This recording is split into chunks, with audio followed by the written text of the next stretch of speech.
हस्तिनापुर भाळेणी पड़ी। धृतराष्ट्र गांधारी विच्छेद फल युधिष्ठिर छाती करती होउथिला। सेथिरे श्यामसुंदर वियोग वार्तार वज्राघात तांको हृदय फटाई देइथिला। ता उपरे माता कुंती परलोक गमन, तांकर शव आहुरी श्मशान को जाई नहीं। सेथि संगे राज्याभिषेक आयोजन। एपरी अवस्थारे चक्रवर्ती संसार त्याग करी भाई मानक संगे अरण्यवासी हेबार संकल्प। ये सबू मिलाई देखिले ए प्रकार धैर्य और साहस केवल पांडव मानक ठारे संभव। ता नहेले मात्र केते घंटा भितरे शास्त्रोक्त विधि रे मातृशव दहन संस्कार समापन करी ब्राह्मण मानकु डकाई निराडंबर भावरे परीक्षित राज्याभिषेक शेष करने निष्पत्ति नियंते किपरि? सामंत राजा मानकु किंबा इंद्रप्रस्थर बंधु मित्र मानकु मध्य एथिलागी आमंत्रण करा जाई नहीं। भरत वंश चक्रवर्ती माने महा आडंबर सहकारे राज्याभिषेक अनुष्ठान करिथांती एवं सेथिलागी मास मास धरी आयोजन चली थाए। किंतु आजी पांडव माने मात्र केते घंटा भितरे हाथ कतिरे थिबा सरंजाम नहीं ताहा करिवा पई जाउछंती। शीघ्र शीघ्र अभ्यंग स्नान आदि क्रिया समापन करी ब्राह्मण और पुरोहित मानकु डकाई बालक को सर्वाभरण भूषित करी मंत्री मानक गहन रे ताकु नहीं सिंहासन रे उपविष्ट करागला। राजा युधिष्ठिर स्वहस्तरे नवरत्न खचित स्वर्ण राजमुकुट बालक शिर पिंधेला बेलू आखिरु लुह गड़ाई नहीं सेपरी लोक सेठरे किए नथिला।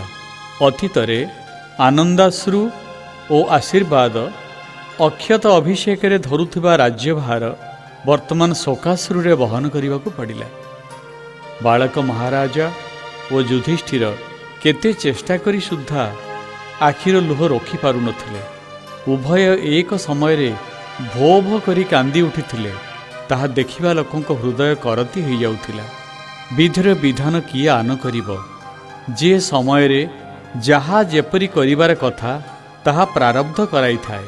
विधि ही बाट कढ़ाई निए, मानव निमित्त मात्र। ये सबु देखु देखु महागुणवंत परीक्षित गोटाए समय सिंहासन उपर उठी युधिष्ठिर पाद उपरे एक रकम अजाड़ी पड़िले। बालक हेले सुद्धा पितामहंक आज्ञा अमान्य न करी से राज्यभार ग्रहण करिसेंती सत्य, किंतु तांकर विच्छेद से सह्य करते किपरि? अश्रु विजड़ित कंठरे अति दीन भावरे युधिष्ठिर को कहिले, प्रभु आपण जहा करिवे करंतु, मु ताहा शिरोधार्य करिबी, किंतु मते छाड़ी करी जांतु नहीं। युधिष्ठिर पादवेष्टन करी परीक्षित क्रंदन करुथांती। से हृदय विदारक दृश्य देखिले पथर हृदय तरली जीव। बालक तदुपरी अर्जुन पादर जाई पड़िले, पितामह एते बड़ राज्य मो मुंडरे टेकी देई मते एकाकी छाड़ी चली जीवा पई तुमर गोड़ बाहरिबो किपरि?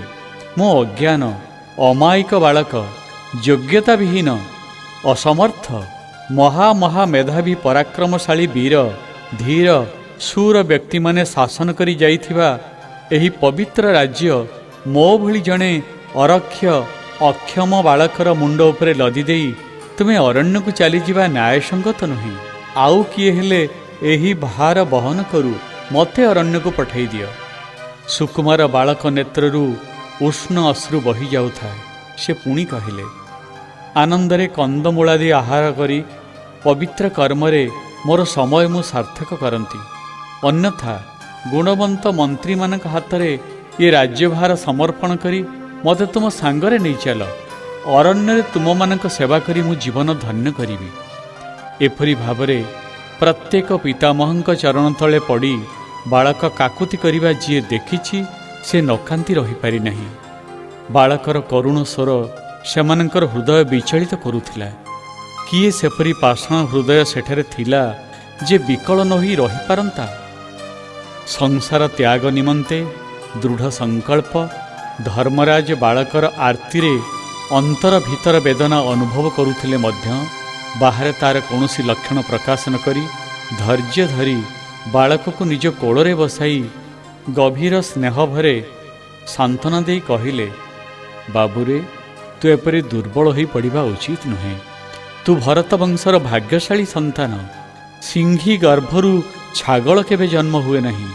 तोर माता पिता पितामह समस्ते सत्यनिष्ठ सार्थक नाम महावीर। तू निजको एते असहाय मन करुछु कहीं?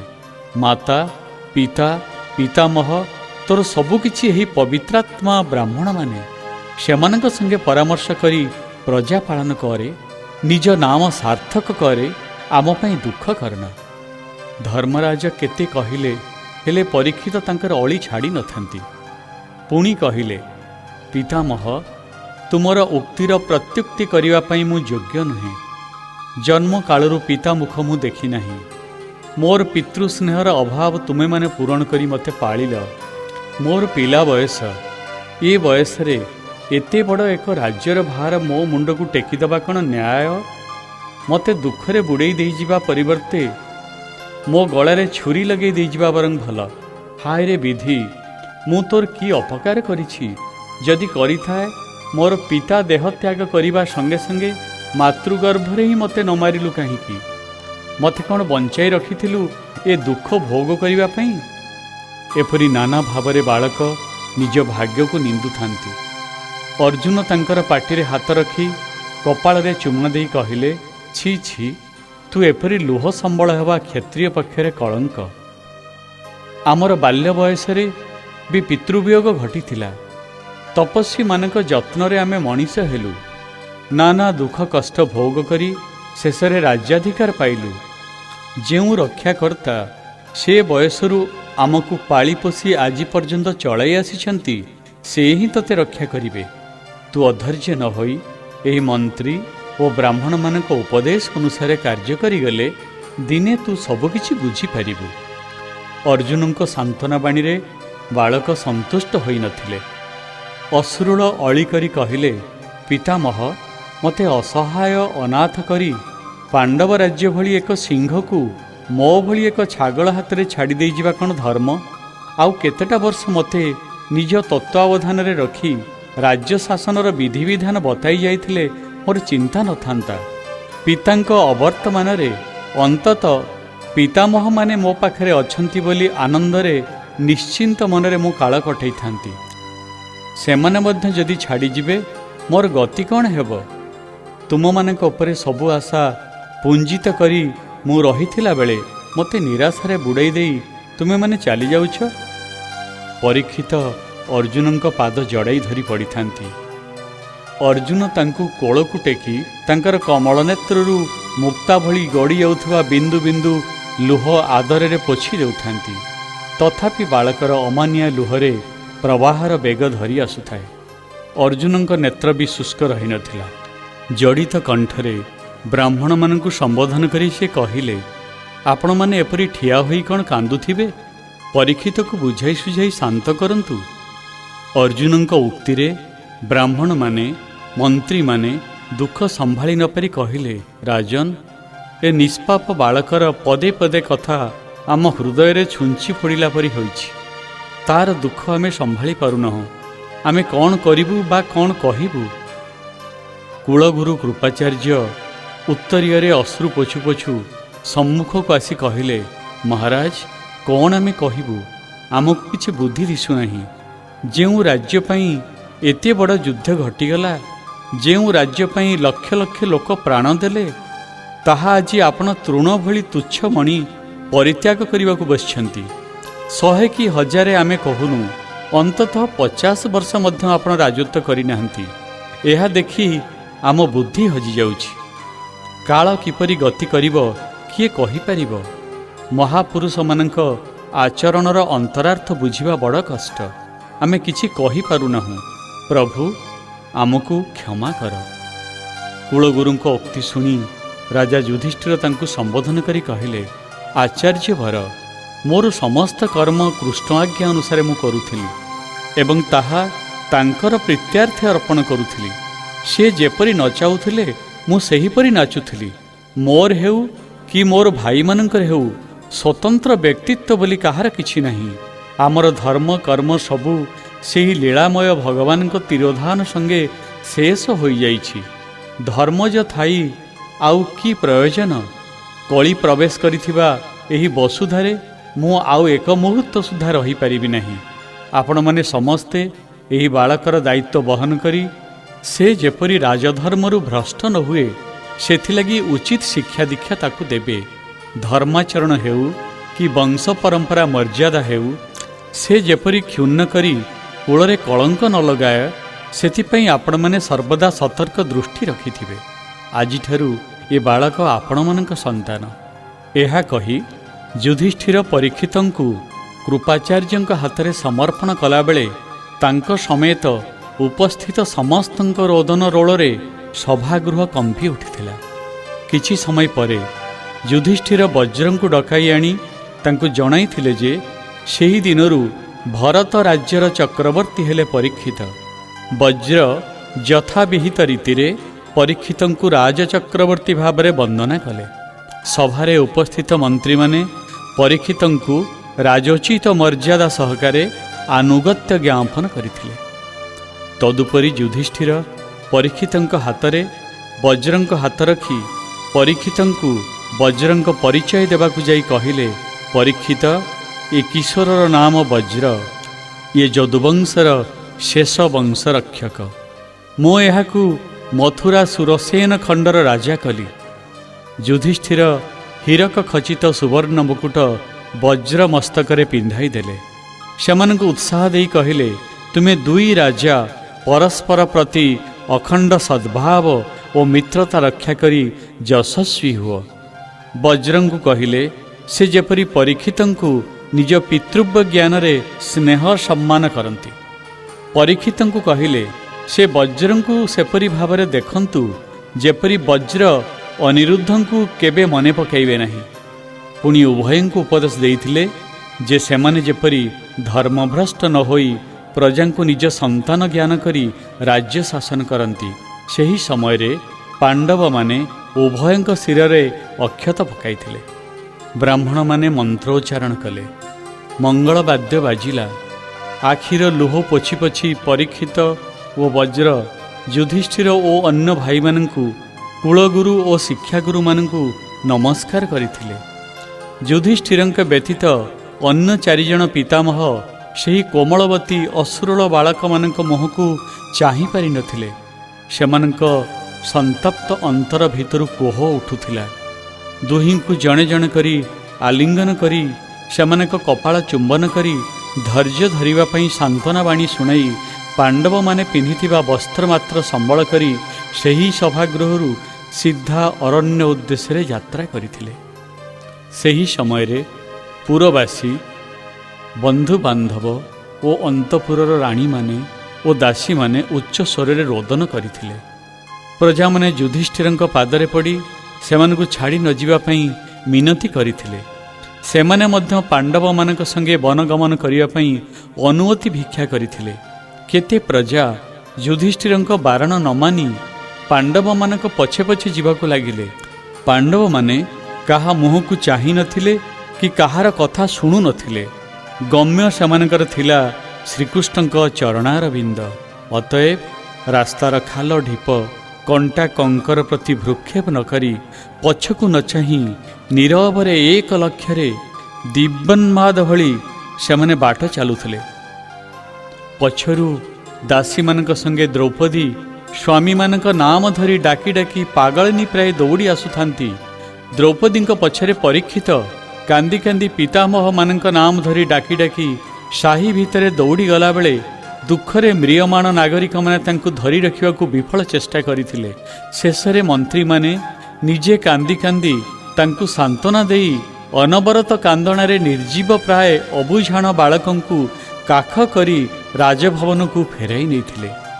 पूरा प्रजा माने पांडव मानक पछे पछे चली थांती। काहाकु फेरी जाओ बोली किंबा सेमानक संगे वनवासी हेबा पई अनुमति चाहुथिबा काहाकु हाँ कि ना कहिबा परिवर्ते पांडव माने उदासीन भावरे नीरवरे एक लक्ष्य चली थांती। शत शत नर नारी सेमानक पछे पछे जाऊ जाऊ किछि काल परे क्लांत होई नगरी को फेरुथांती।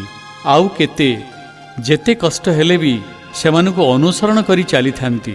राजभवनर असୂର୍ଯ୍यं पश्या सुकुमारी माने अरण्य पथरे जाऊ जाऊ रौद्रताप सही न पारी केउ वृक्ष छाया मूर्छिता हो पड़ुथिले। दासी माने सेमानक मुहरे पानी छाटी पीवाकु देई सेमाने किंचित सुस्थ मने कला परे सेमानकु राजनगरकु फेरिबा पई केते प्रवर्ताइले मध्य सेमाने मानु नथिले।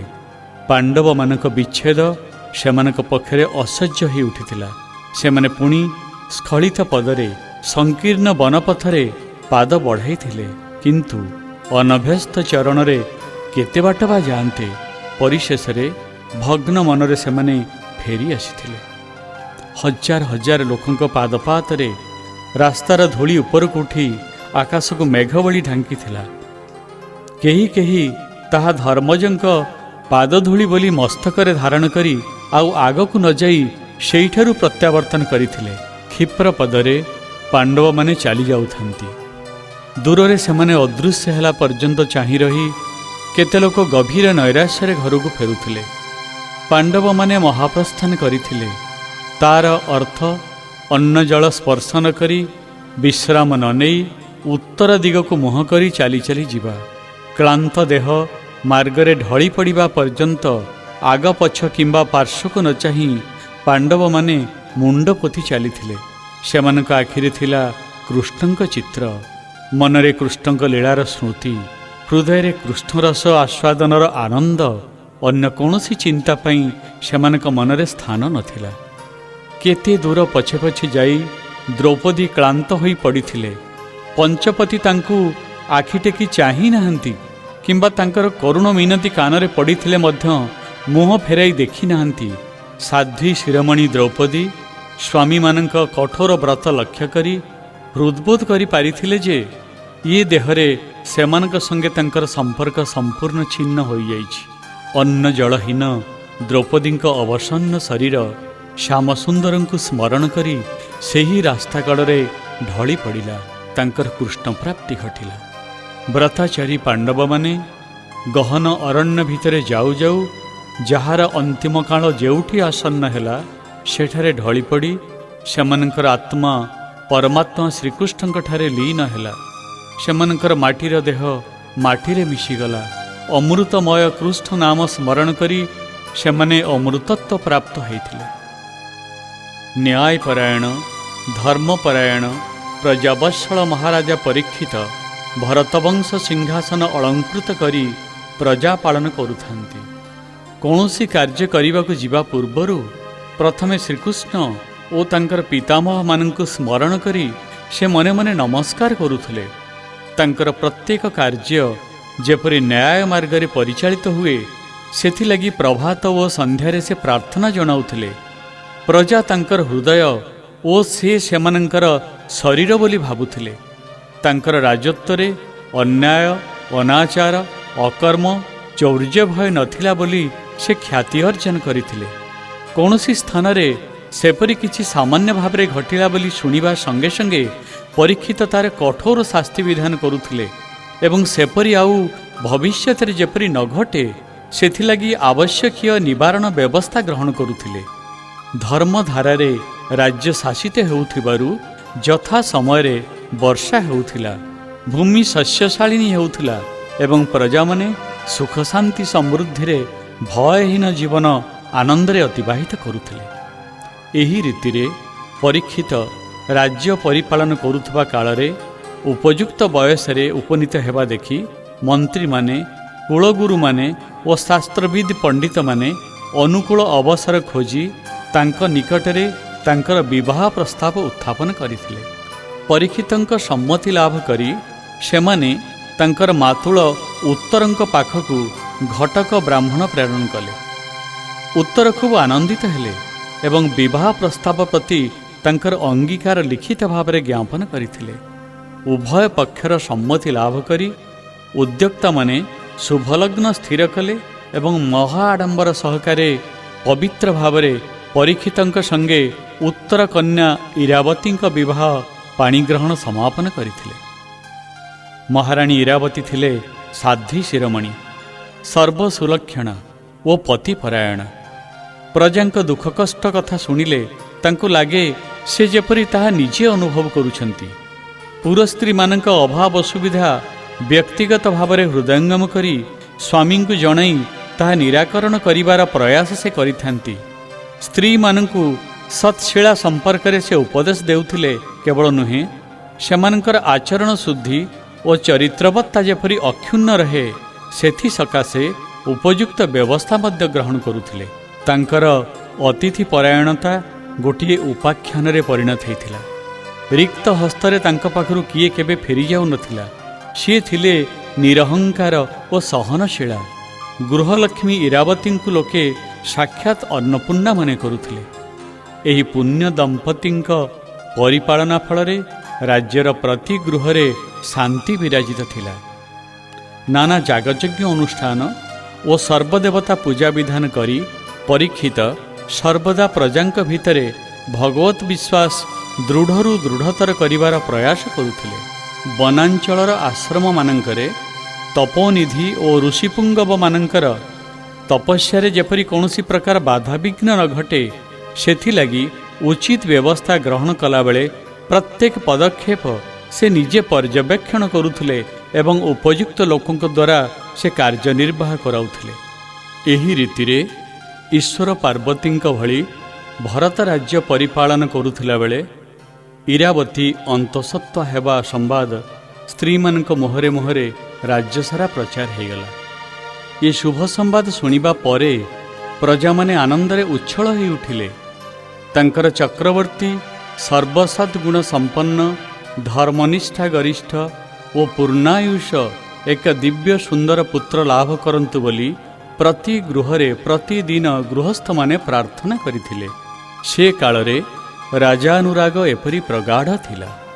निजर कल्याण कथा निजे न भावी राजार कल्याण रे सेमानकर कल्याण निहित बोली सेमाने मने करुथिले। राजा थिले सेमानकर नयनर मणि।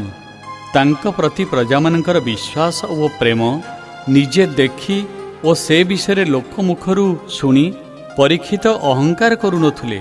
से मने करुथुले ताहा तांकर सुशासनर फल नुहे श्रीकृष्णक अनुग्रह और तांकर पितृपितामहଙ୍କ आशीर्वाद जोगु केवल से प्रजामानकर श्रद्धाभाजन होई पारिछंती। प्रजांक कल्याण विधान रे से मध्य केबे हेले अवहेला अहंकार प्रदर्शन करि नाहंती। प्रजामानकु से मणिथिले निज संतान भली। राजा प्रजा संबंध एपरी पवित्र भावरे दिनकु दिन वृद्धि पाइबा फलरे परीक्षित राज्य वैकुंठ समान बोली लोकमुखरे ख्यात हैला। गिरिधर गोपाला हे गिरिधर गोपाला हे गिरिधर गोपाला हे गिरिधर गोपाला हे गिरिधर गोपाला हे गिरिधर गोपाला हे गिरिधर गोपाला हे गिरिधर गोपाला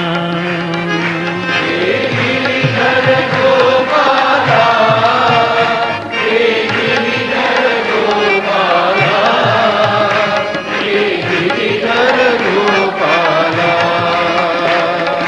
माधव मुरहर मधुर मनोहर गिरिधर गोपाला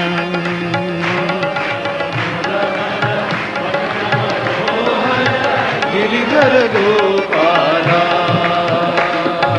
माधव मुरहर मधुर मनोहर गिरिधर गोपाला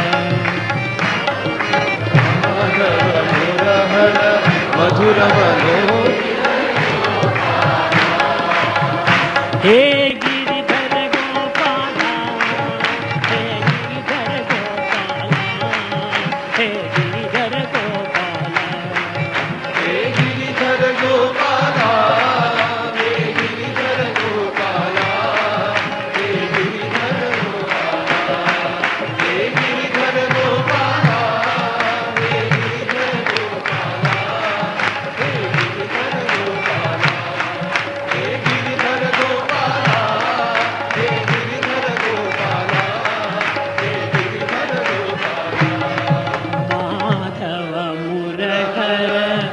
मधुर मनोहर गिरिधर